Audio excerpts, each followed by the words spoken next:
The name Iola was popular among literate black women in the late 1800s because Frances E.W. Harper named her novel the first novel by a black female writer dealing with Reconstruction, published in 1892. She named it Iola Leroy, or Shadows Uplifted.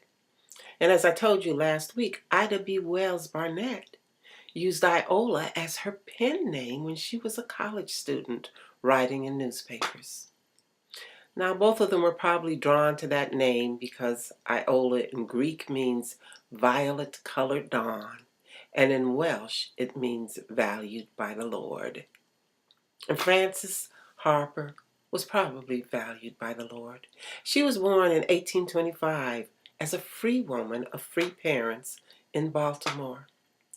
But her parents died young, and she was left on her own as an orphan, taking care of herself as early as the age of 13. Frances was a hard worker and an intelligent woman interested in education. She taught herself to write poetry, she was a seamstress, and she became a speaker against slavery. Eventually, she got married, but her marriage was short-lived, just 4 years, and she was widowed. So she had to raise her one daughter by herself. But in addition to her novel, published in 1892, Harper wrote articles, lectured throughout the South after the Civil War. She was the founder of the National Association of Colored Women and active in other women's and civic organizations. In this election year, it's only appropriate to read her poem, Deliverance.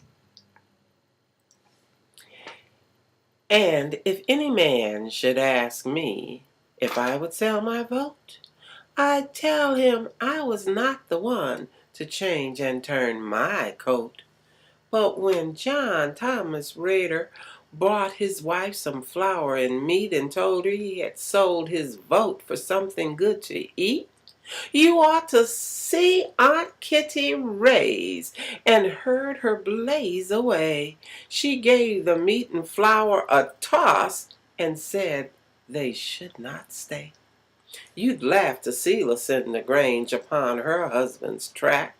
When he sold his vote for rations, she made him take 'em back. Day after day did Millie Green just follow after Joe and told him if he voted wrong to take his rags and go.